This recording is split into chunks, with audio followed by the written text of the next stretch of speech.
Hello, my people. Hello. Today I want to talk about. I greet everybody. Today I want to talk about something very important for our society. Something where NBC, so many people, so many religious institutions, they hold us back. We know the cost. As African people, we know the cost. That belief, I want to make we eradicate them from our mind. We not they poor, we not get money, we not they suffer because say they cost us. But when it comes to poverty, this is not because we are cursed. We are not poor because say one person curse us. We are not poor because say God or one person curse us. That is not true. We are poor because we do not have financial literacy. Then they try to. We are poor because we are not being taught how to manage money and how to use money and what to use money for. That's why we as Africans are poor. How can we escape this poverty? Look, we cannot wait for the government to do everything for us. We will not wait for government to put food for our mouth. We have to teach ourselves financial literacy. When a good number of us have that financial literacy, then we will be we'll be aware enough to speak to the government to ask them to do what they have to do. Where will they get around most times now? All right, 5 points on how we solve this problem. We have to teach ourselves and our children the meaning of priority. That's not the first point for us to escape poverty, because nobody curse you. Nobody calls us as Africans. If we can teach ourselves and our children the true meaning of priority when it comes to money and when it comes to spending, we will avoid so many things. We will avoid so many insults, and we will see our thinking, our self-esteem could even change at large. First, we have to teach ourselves and our children the true meaning of priority, because children, they learn from their parents. Where I come from, they say now wetin pikin see papa and mama they do, now he go do. Some people they poor because it is. Some people think poverty is a normal thing because they see their parents they poor and they were contented with it. Mind you, we get system when the world they operate in now, we call them capitalism. That capitalism, they structure to make sure say some people they poor, and they structure to make sure say some people they rich. That being said, as that structure still dey like that now, they make the structure in a way where be say any poor person if you become rich, but you see they limited. You go fit come over abject poverty, but not be everybody go fit get that extreme wealth. But that one not mean say you not go fit come over poverty. So my first point, I repeat again, we have to teach ourselves the true meaning of priorities. Because you see most of our girls, some of them will save up thousands just to go and buy artificial hair to look rich, when they just spend their savings to buy hair, to buy a shoe, to buy a bag. Look, if you have the money to spend, fine. But I'm talking about the people that really want, trying to connect with people that really want financial freedom. People when they want really escape that thing called poverty, so that they can get money to spend when they want to spend out. Teach your children priority. Second thing, we have to teach ourselves and our children not to spend all we have or earn, no matter the amount when we earn. That's another important thing, because some of us, if you look at the working class for Africa itself, it is common with the working class. People go always complain, say they know they make enough money. When you be say you fit make your way, although it will be difficult, nothing in life is easy. Although it will be difficult, you can make a way out from that little thing that you are earning from the government or working for a private company. Now simple A and B stuff. No matter how much you earn, you need to keep some aside. That is something we need to teach our children, and that one is something we need to teach ourselves also, so that when we tell our children, they go feel see and say, okay, my daddy they do it, or my mommy they do it, so make I do it, they work for them. The third one, We have to teach ourselves and our children the difference. This one is important. We have to teach ourselves and our children the difference between want and need, between we need and between we want. These are the stuff that are not being taught to us in school. And well, I'm grateful I had to realize this stuff at an early stage in my life. Yes, that one, it don't save me from so many problems. But it's important we teach ourselves, those who don't know and those who know. You need to teach yourself, you need to teach your family, you need to teach your children especially, so that they could feel escape that in poverty. Me one pastor not going to tell your people, say that they cost, that's why they poor. They can't believe it, they give pastor money when it's supposed to start business.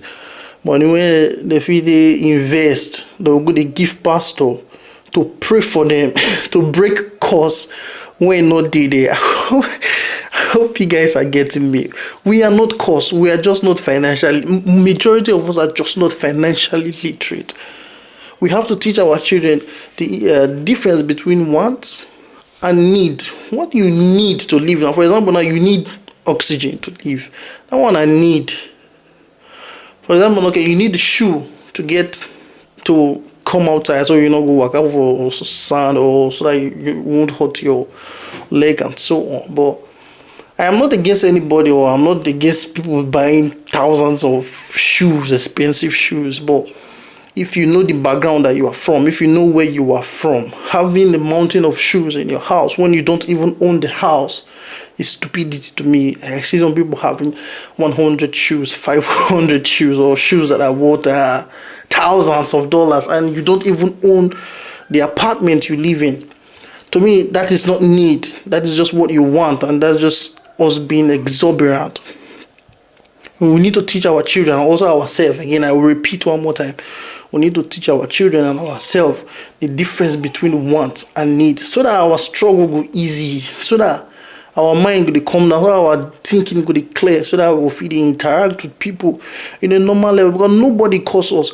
Our government, they don't get this. People, our ruling class, they don't have this instilled in their subconscious. That's why you see, say, president, ministers, they squander public funds, because they don't know what the country needs from their own wants. This is essential. The government not we won't leave all these kind of things for the government. We need to teach our children, so that when they're opportune to the office, then go don't get out of their mind and say, okay, there's a difference between want and there's a difference between need. So when they govern, they'll be able to govern with integrity. I hope I make point to some people. And also, again, one last point for you. We have to teach ourselves and our children discipline in order to avoid society and peer pressure. This is another important part. This is a very important part. So many people, they don't want to.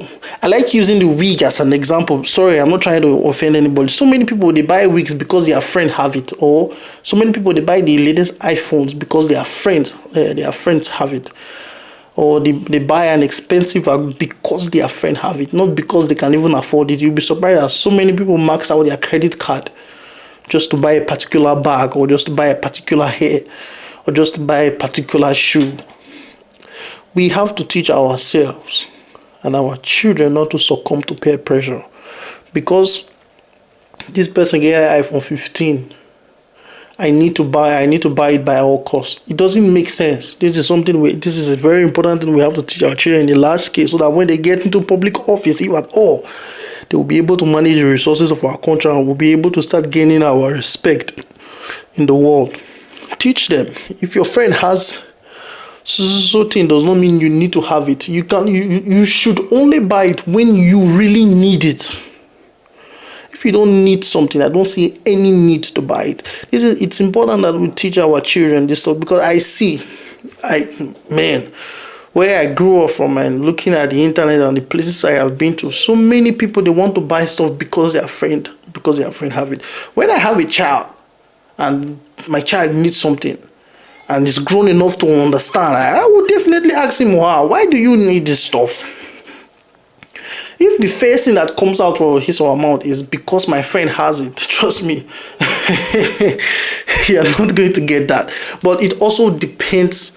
It also depends on the situation. If it's something that kids will need in school to do stuff, or kids will need in school to learn, like textbooks and toys that can help brighten their mind, fine. But something just to have it because someone else is owning this stuff, it's not reasonable to me. So that being said, I will go over my point again. Number one, we have to teach our children the true meaning of priority. Say going to school is a priority. To me, I say being financially literate is a priority, because you can go to school and get all the degrees you want. You have no financial literacy, you are doomed. You cannot do anything with your life, or you cannot even do anything with the money you get. And you see that you are old, you become a pensioner, and life is hard for you. When you had a good job, you had a good career, but you didn't have the financial literacy to manage those finances. And the second one, I said we have to teach our children not to spend all that they earn, at least 10%. No matter how small the stuff is, many of us don't hear the word living within your means. No matter how small the money when you make be, find a way to put yourself into that your income, and make sure you are saving some part of it, and you spend the rest one the way that will arrange your life, and you will see before a year, 2 years, you will become disciplined, because it's in the back of your mind that you need to do this. You start building yourself for discipline, and you start becoming free financially. And the fourth one, we have to teach our children the difference between wants and needs. Buying the latest Jordan, buying the latest Air Force, buying the latest Yeezy, I don't see these things as stuff that we need. I like to dress very well. I like it. But when I need it, I buy it. When I want it, I don't buy it. And the last point is we have to teach our children how to avoid societal and peer pressure. This is very important, because they go pressure your picking, go join court. They go pressure your picking, you give human belly. They go pressure your see, peer pressure for parents. Peer pressure is something that parents really need to look into, because sometimes you'll be surprised. See parents, sometimes they are surprised that my child did this. I don't believe my child can do something like this. It's because of the peer pressure. Because even if when it comes to peer pressure, even if your child does not want to do it, the pressure from friends, like you be woman, or get married, or you they archaic, they up to date, you they behind. All those pressure will make them do stuff that they normally don't want to do. So it's important, my people. It's important. Teach your children to do only the things that is necessary to them, the things that are beneficial to them. They should not do things because other people are doing it, or because other people want them to do it. This is discipline. We have to teach them discipline, how to behave themselves in public, how to take responsibility, how to care for their loved ones, how to care for their family, how to protect the name of their family when they are outside. This is the discipline I'm talking about. This is the type of discipline we ought to teach our hello Muna. This is the discipline we ought to teach our children. If we can if we can train 4 generations that are disciplined, that know the difference between wants and need, that know the meaning of priority, I'm sure we'll be heading up to a good path. I greet you guys. Thank you all for listening. Those are the 5 points I have. And please, I will say this again. People are not poor because they are cursed. People are poor because we have a system that is called capitalism, and people are poor because they are poor managers of money. Nobody calls anybody for somewhere to be poor. That is that is a very bad mindset, and we need to stop it. Nobody is poor because of a witch somewhere. Instead of you to give your money, thousands and millions, to a pastor to help you break curses, take a class about investment, take a class about business, take a class about financial literacy, and invest that money to break that curse. I give it to a pastor. I give it this money to the pastor to pray for and break for you. Anyways, thank you guys.